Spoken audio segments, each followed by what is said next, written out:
मीरा राजूजवळ येऊन म्हणाली, lunch time झाला आहे, मी तुमच्यासाठी लंच आणला आहे. राजू मीराला म्हणाला, थँक यू, पण मला भूक नाही.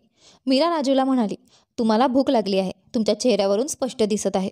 तुम्ही 2-3 तासांपेक्षा जास्त वेळ उपाशी राहू शकत नाही आणि सकाळच्या नाश्त्यापासून बराच वेळ झाला आहे. त्यामुळे जेवण करून घ्या. मला माहीत आहे उपाशीपोटी तुमचा मूड खराब होतो. मीराच्या बोलण्यावर राजू डोळे बारीक करून तिच्याकडे पाहतो. तुला माझ्याबद्दल एवढं सगळं कसं माहीत?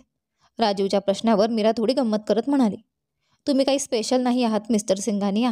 हे सगळ्यांसोबत होतं. उपाशी असलं की सगळ्यांचंच डोकं फिरते. आता येणार आहात ना लंचसाठी? मी तुमच्यासाठी काहीतरी खास बनवले आहे. राजूला थोडं विचित्र वाटतं, तर मीरा सोफ्यावर बसून टिफिन उघडू लागते. राजूही एक खोल श्वास घेतो आणि दुसऱ्या सोफ्यावर बसतो. मीरा त्याच्या ताटात जेवण वाढते. हे सगळं करताना मीरा अगदी एखाद्या क्यूट पत्नीसारखी वाटत होती, जी रोज नवऱ्यासाठी डब्बा आणते. मग मीरा खास तो डब्बा उघडते, ज्यामध्ये तिने खीर बनवली होती. खीर पाहताच राजूच्या डोळ्यात चमक येते. खीर? मीरा हसत त्याच्यासमोर खीरचा बाऊल वाढत म्हणते, आज तुमच्यासाठी खीर बनवली आहे. तुम्हाला आवडते ना? बघा कशी झाली आहे. हे ऐकून राजू पुन्हा आश्चर्यचकित होतो. आता तुला हे कसं माहीत की खीर माझी फेवरेट आहे? मीरा खांदे उडवत म्हणते, यात शोधायचे काय आहे? अशी छोटी मोठी माहिती तुमच्याबद्दल इंटरनेटवर सहज उपलब्ध आहे. राजू भुवया उंचावत विचारतो, तू इंटरनेटवर मला स्टॉक करतेस? मीरा हलकीशी सेक्सी स्माईल देत त्याच्याकडे पाहते आणि म्हणते, इतके हँडसम लोक तर स्टॉक करण्यासाठीच असतात मिस्टर सिंघानिया. मला वाटतं या शहरातल्या प्रत्येक मुलीने तुम्हाला स्टॉक केलं असेल. मीराच्या अशा फ्लर्टिंगवर राजू नजर फिरवतो. नकळत त्याच्या गालावर हलकीशी लाली येते. मान्य करायला हवं, हे मुलगी फ्लर्टिंगमध्ये एकदम नंबर 1 आहे. तो मनातल्या मनात विचार करतो. मीरा त्याच्या ताटात खीर वाढते. राजीव ती घेतो. तिच्या हातच्या जेवणाचा सुगंध संपूर्ण कॅबिनमध्ये दरवळत होता. कोणालाही भूक नसली तरी ती लागेल. विशेषतः खिरीचा सुगंध इतका जबरदस्त होता की राजू पुन्हा पुन्हा ती सुंगत होता आणि स्वतःला खाण्यापासून रोखू शकत नव्हता. तो पटकन चमचा उचलतो आणि पहिला घास घेतो. तोंडात जाताच त्याचे डोळे आपोआप बंद होतात. Oh my God, it's heaven. मी आयुष्यात इतकी स्वादिष्ट खीर कधी खाल्लीच नाही. हे ऐकून मीरा हसते. राजूच्या चेहऱ्यावर हे एक्सप्रेशन पाहण्यासाठी तिने इतकी मेहनत घेतली होती. मला आनंद आहे की तुम्हाला माझी बनवलेली खीर आवडली. थँक्यू. राजीव खीर खात म्हणतो, तुला एवढा छान स्वयंपाक करता येतो? यावर मीरा मिश्किल हसत म्हणते, का? मी छान स्वयंपाक करू शकत नाही का? मिस्टर, मी फक्त स्वयंपाकच नाही तर मूडही अगदी परफेक्ट सेट करू शकते.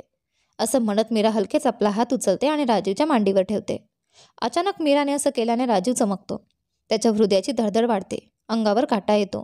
मीरा हलक्या हसत त्याच्या मांडीवर बोटांनी अलगद फिरवत होती.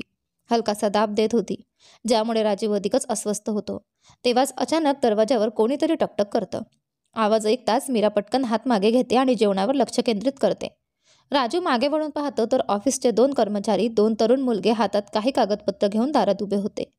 राजू त्यांना आत येण्यास सांगतो. ते दोघे आत येऊन राजू आणि मीराला ग्रीट करतात. त्यानंतर त्यांच्यापैकी एक जण हातात धरलेल्या फायली राजू समोर ठेवतो. त्यांच्या हातात काही महत्त्वाची कागदपत्र होती. त्यापैकी एक जण म्हणतो, सॉरी सर, सॉरी मॅम, आम्ही तुम्हाला लंच टाईममध्ये डिस्टर्ब तर नाही केलं ना? राजू म्हणतो, नो, इट्स ओके, बोला काय काम आहे?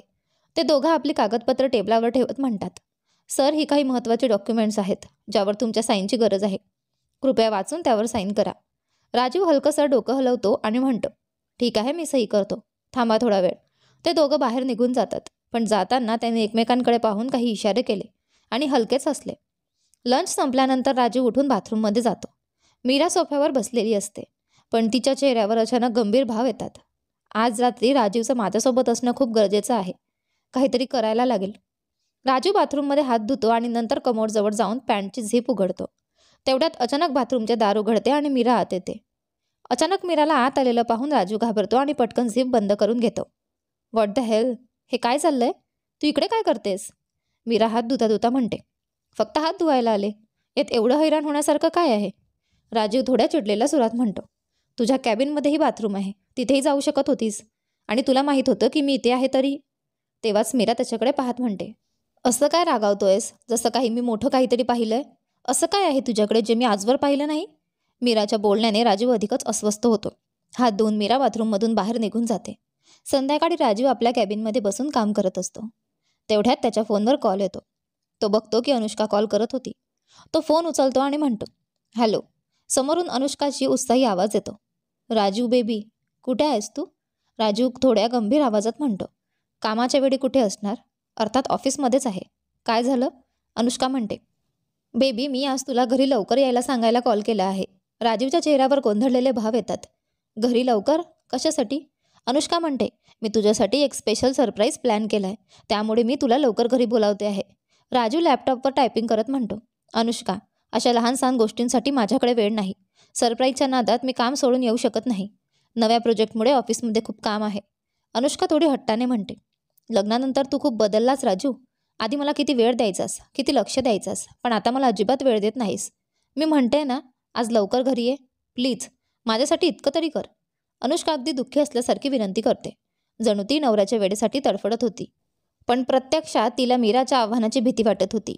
मीराने तिला दिलेलं चॅलेंज पूर्ण झालं तर आज रात्री राजीव तिच्यासोबत राहील.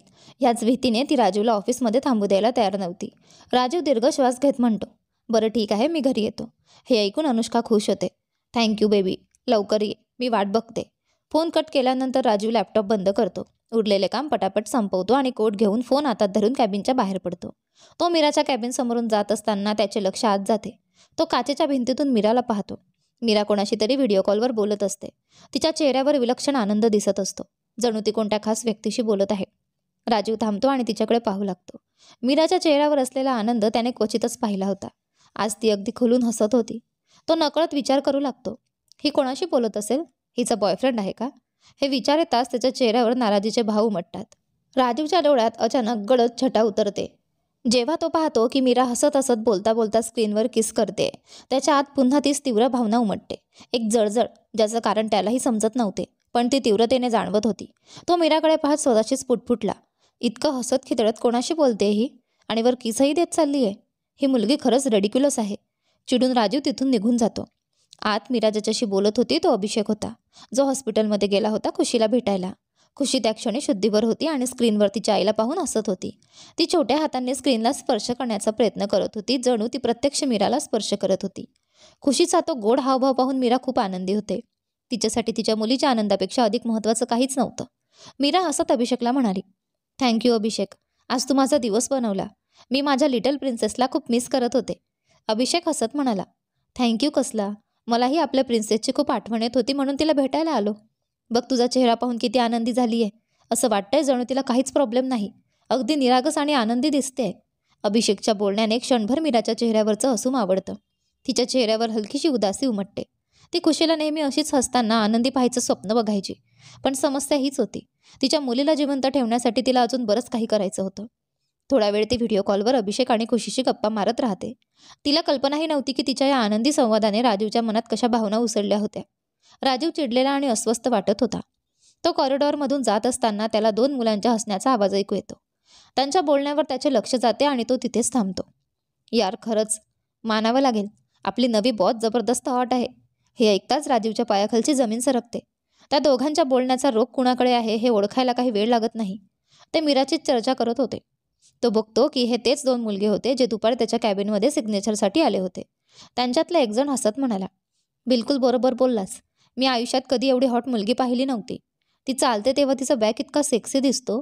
दुसऱ्याने हसत उत्तर दिलं, अरे फक्त बॅकच नाही, फ्रंट पण बघ, अगदी हॉट आहे. नजर हटत नाही तिच्यावरून. हे बोलून ते दोघं हसतात आणि हायफाय करतात. त्यांचं बोलणं ऐकून राजीवच्या चेहऱ्यावर प्रचंड राग उमटतो. त्यातलाच एक जण थोडा जास्त बिनधास्त बोलतो, यार ही मुलगी जर मला मिळाली ना तर बस मज्जाच येईल. राजीव सरची तर मौजाच मौज आहे, नाही का? बघ ना कसं ती सतत त्याच्या अवतीभवती फिरत असते. वाटतंय तिला राजीव सरमध्ये खूपच इंटरेस्ट आहे. त्यावर दुसरा म्हणतो, आणि तुला काय वाटतं, राजीव सरला तिच्यात इंटरेस्ट नसेल? अरे एवढी हॉट आणि सेक्सी मुलगी मिळाली तर कोण नकार देईल? नक्कीच यांच्यात बरंच काही घडत असेल. शेवटी अशी मुलगी इग्नोर करणं कुणाच्याही आवाक्याबाहेर आहे. त्यातलाच एक जण आपल्या छातीवर हात ठेवून म्हणतो, काश ही मुलगी मला एका रात्रीसाठी मिळाली असती, तर मी तिला असं नाचवलं असतं की ती विसरूही शकली नसती.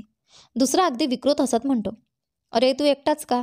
आपण दोघंही तिला एन्जॉय करू, कधी तुझ्याकडे कधी माझ्याकडे. काय धमाल येईल.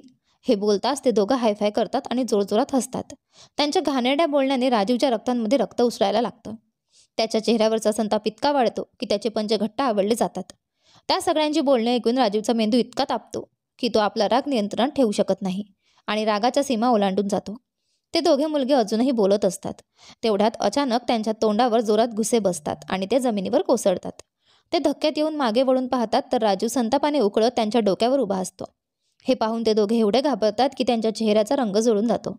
राजीव इतका संतापलेला असतो की त्याचा राग अजिबात आटोक्यात येत नाही. तो त्या मुलांना जमिनीवरून उठवतो आणि जोरजोरात त्यांच्या तोंडावर एकामागून एक टोचे मारतो. ते मुलगे सावरूही शकत नाहीत आणि राजीव त्यांच्यावर सतत गुस्स्यांचा मारा करत राहतो. सगळे लोक तिथे जमा होऊन पाहू लागतात.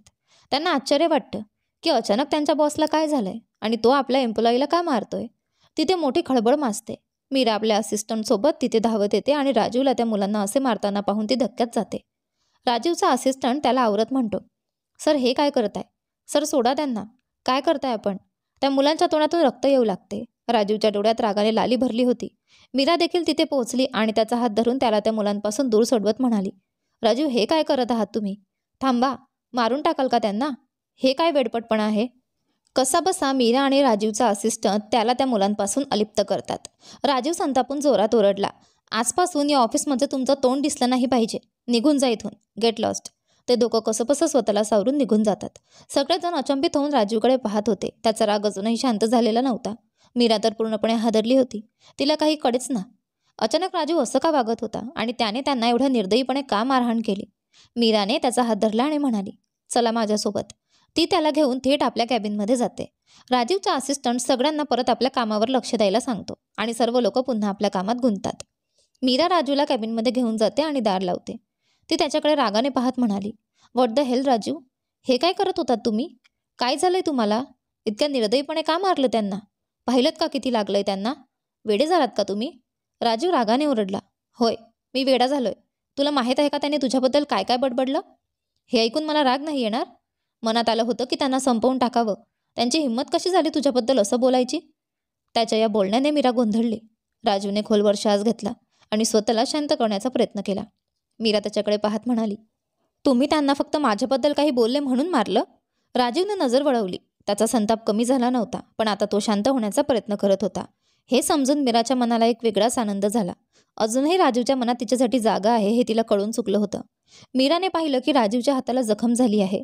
तिने त्याचा हात हळूवार हातात घेतला आणि म्हणाली, तुम्हाला लागलंय मिस्टर सिंघानिया. बसा, मी औषध लावते. राजीवने हात झटकून घेतला आणि म्हणाला, काही गरज नाही. तो निघून जाणार इतक्यात मीराने पुन्हा त्याचा हात धरला आणि थांबवलं. तिने त्याला ओढत सोफ्याजवळ नेलं आणि जबरदस्ती बसवलं. इथेच बसा, तुम्हाला ट्रीटमेंटची गरज आहे. नंतर ती फर्स्ट एड बॉक्स घेऊन आली. राजीव तिथे लहान मुलासारखा बसला होता. जणू काही त्याला तिच्यासमोर काही बोलायची हिंमतच नव्हती. मीरा त्याच्या हाताला औषध लावत होती. राजीव तिच्याकडे पाहत राहिला. तिच्या चेहऱ्यावर काळजी स्पष्ट दिसत होती. त्याच्या वेदना तिला त्रास देत होत्या. त्याच्या जखमा फार मोठ्या नव्हत्या, पण तरीही मीरा मनापासून काळजी घेत होती. राजीव स्वतःला अनेकदा रोखायचा प्रयत्न करत होता, पण तो पुन्हा पुन्हा तिच्याकडे ओढला जात होता. त्याला समजत नव्हतं या मुलीमध्ये असं काय आहे जे त्याला तिच्या पत्नीबद्दलही कधी वाटलं नाही. का असं वाटते की नातं नसूनही तीच त्याचं सर्वस्व आहे? तो मीराकडे पाहतो आणि जाणतो की त्याच्या आयुष्यात कितीतरी गोष्टी तो गमावून बसलाय. त्याच्या छातीत एक विचित्र पोकळी जाणवते, एक वेदना जी मीरा जवळ आली की पूर्णपणे भरून निघते. मीराने औषध लावत त्याच्या जखमेवर फुंकर मारली, म्हणजे अँटीसेप्टिकमुळे राजीवच्या हाताला जळजळ होऊ नये. पण राजीवच्या चेहऱ्यावर कोणतीही हालचाल नव्हती. तो तर फक्त एकटक मीराच्या सौंदर्यवान चेहऱ्याकडे पाहत राहिला. तिच्या चेहऱ्यावरची काळजी, भीती आणि घाबरलटपणा तो पाहत होता, जे पाहून त्याच्या छातीत एक वेगळीच हालचाल निर्माण होत होती. मीरा जसेच त्याच्याकडे पाहते तिला जाणवतं की तो फक्त तिच्याकडे रोखून पाहत होता. ते पाहून तिने विचारले, एक गोष्ट विचारू, जर तुम्हाला वाईट नाही वाटणार तर? मीराच्या बोलण्याने राजू भानावर आला. त्याने नजर दुसरीकडे वळवली. त्याला थोडंसं अवघडल्यासारखं वाटलं. जणू काही तो तिला घुटूनच पाहत होता. त्याने हलकेच मान हलवली, जणू सांगत होता की तिला जे विचारायचं आहे ते विचारू शकते. मीराने विचारले, ते मुलं माझ्याबद्दल असं काय बोलत होते की तुम्हाला एवढा राग आला? हे ऐकताच राजीवचे एक्सप्रेशन्स गडद झाले. त्या मुलांनी मीराबद्दल बोललेल्या गडद गोष्टी आठवताच त्याच्या डोळ्यात पुन्हा राग झळकू लागला. त्याने आपले मुठ्ठ घट्ट कसले. मीराने त्याच्या डोळ्यात उतरलेला राग स्पष्ट पाहिला. तिने त्याचा चेहरा आपल्या दिशेने वळवला आणि डोळ्यात पाहत म्हणाली, बोला ना, त्यांनी असं काय बोललं की तुम्ही त्यांची अशी हालत केली? आणि माझ्याबद्दल काहीही बोलणं तुम्हाला इतकं का लागलं? आपल्यामध्ये कोणतेही भावनिक नाते तर नाही ना? राजीवने तिचा हात घट्ट धरला आणि ती त्याच्या दिशेने ओढली. त्याच्या या अनपेक्षित हालचालीमुळे मीरा स्वतःला सावरूही शकली नाही आणि सरळ त्याच्या अंगावरच कोसळली. राजीवने तिच्या कमरेला धरत तिला आपल्या मांडीवर बसवलं. मीरा आश्चर्यचकित नजरेने त्याच्याकडे पाहत राहिली आणि पुढच्या क्षणी राजीवच्या बोलण्याने ती अधिक धक्क्यात गेली. तो तिच्या चेहऱ्याजवळ आला आणि थंड स्वरात म्हणाला, तुला स्पर्श करण्याचा किंवा तुझ्या जवळ जाण्याचा हक्क या जगात कोणालाही नाही. ज्याने जसं करण्याचा विचारही केला त्याचे हात मी शरीरावरून उपटून टाकेल. तुला कोणीही स्पर्श करू शकत नाही, कोणीही नाही. हे बोलताच त्याने अचानक तिच्या ओठांवर आपले ओठ ठेवले आणि तीव्रतेने, उत्कटतेने तिला चुंबन घेतलं. त्याच्या या बोलण्याने मीराच्या हृदयाचे ठोके एवढे वाढले की तिचं हृदय छातीतून बाहेर पडेल की काय असं वाटू लागलं. राजीव खूप आक्रमक आणि उत्कटतेने तिला किस करत होता. मीरा स्वतःला रोखू शकली नाही आणि तिनेही त्याला आपल्या बाहुपाशात ओढून घेऊन तितक्याच तीव्रतेने त्याला किस करायला सुरुवात केली. राजीवने तिला घट्ट मिठीत घेतले, जणू काही ती त्याच्यापासून सुटू नये. मीराही त्याच्या मिठीत विसावली. राजीवला हे कळतच नाही की तिच्या डोळ्यातून एक अश्रू उघडून खाली पडला. मीराच्या मनात जुन्या आठवणी फेर धरू लागल्या. ते दिवस जेव्हा राजीव तिचा होता, त्याच्या आठवणी गमावण्याच्या आधीचे ते प्रेमळ क्षण. किस संपल्यानंतर राजीव एकही शब्द न बोलता तिथून निघून गेला. तो घरी पोहोचला, पण घरात कोणीही नव्हतं. तो थेट आपल्या खोलीत गेला. त्याच्या मनात अजूनही मीरासोबतचा तो क्षण फिरत होता. ते प्रेमळ क्षण, ती उत्कटता, एकमेकांच्या मिठीत विसावणं. तो अजूनही त्या अनुभूतीपासून बाहेर पडू शकला नव्हता. मीरासोबत असं झाल्यावर प्रत्येक वेळी त्याला पश्चाताप होत असे, पण तरीही तो पुन्हा तीच चूक करत असे. तो स्वतःला कितीही रोखण्याचा प्रयत्न करत होता, पण तो मीराच्या जवळ जाण्यापासून स्वतःला अडवू शकत नव्हता. तो जसा आपल्या खोलीचा दरवाजा उघडतो, त्याला पूर्ण खोली सुगंधाने भरलेली दिसते. खोलीत मंद प्रकाश होता. सुगंधी मेणबत्त्यांची हलकीशी रोशनी पसरलेली होती. बेड गुलाबाच्या पाकळ्यांनी सजवलेला होता. हे सगळं पाहून राजीव थोडासा गोंधळतो. तो पुढे जातो, तेव्हाच दरवाजा बंद होण्याचा आवाज येतो. त्याने मागे वळून पाहिलं तर समोर अनुष्का होती. तिने अत्यंत सेक्सी नायटी घातली होती, जी पूर्णपणे ट्रान्सपरंट होती. ती खूप आकर्षक दिसत होती. अनुष्काला पाहूनच स्पष्ट होत होतं की तिचे इरादे काय आहेत. राजीव गोंधळून विचारतो, हे सगळं काय आहे? अनुष्का संथ पावलांनी त्याच्या दिशेने आली. त्याच्या गळ्याभोवती हात टाकत मोहक आवाजात म्हणाली, आपण कित्येक दिवस एकत्र काही खास वेळ घालवलेला नाही. मी आजची रात्र फक्त आपल्यासाठी खास बनवली आहे. खूप आधीपासून मी याची तयारी करत होते. हे सगळं फक्त तुझ्यासाठी राजीव, फक्त तुझ्यासाठी. राजीवला काहीसं विचित्र वाटलं. अनुष्का त्याच्या जवळ येऊन त्याच्या ओठांवर आपले ओठ टेकवणारच होती. तेव्हाच राजीव तिला थांबवत म्हणाला, अनुष्का मी खूप थकलोय. मी आधी शावर घेऊ शकतो का? मला भूकही लागली आहे. अनुष्काने हलकंसं असत उत्तर दिलं, ठीक आहे, तू शावर घे. तोपर्यंत मी जेवण मागवते. अनुष्का आपल्या बाहू मागे घेते आणि राजीव रात्री घालण्याचे कपडे घेऊन थेट बाथरूममध्ये जातो. अनुष्का आपली नाईटी दुसऱ्या कपड्याने झाकते आणि खोलीच्या बाहेर जाऊन नोकरांना खोलीत जेवण आणण्याचा आदेश देते. तेव्हाच तिथे सुभद्रा येते. अनुष्काला पाहून सुभद्रा म्हणते, तू सगळ्या तयारी नीट केली आहेस ना? लक्षात ठेव, आज रात्री राजीव तुला सोडून कुठेही जाऊ शकत नाही. अनुष्का तिरक्या स्मित हास्याने म्हणते, डोंट वरी आंटी, आज मी राजूला माझ्या मिठीत असा कैद करीन की तो फक्त माझं नाव घेईल. त्या चुडेला आठवण्याची संधी मिळणार नाही. यानंतर अनुष्का सुभद्राला विचारते, तुमची सगळी तयारी झाली आहे ना? सुभद्रा एक शैतानी स्मित हास्यासह म्हणते, तू त्याची काळजी करू नकोस, फक्त राजूला व्यस्त ठेव. आज त्या चुडेलचाही निकाल लागलाच समज.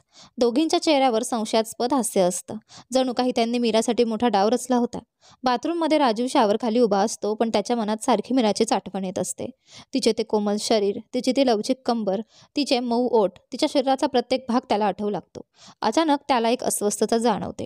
अंगावर पाणी पडत असलं तरी शरीरातील ताप वाढू लागतो. डोळे बंद करून तो मीराचा चेहरा तिला मिठीत घेत असल्याचा भास करू लागतो. तिला आपल्या जवळ आणत असल्याचा विचार करू लागतो.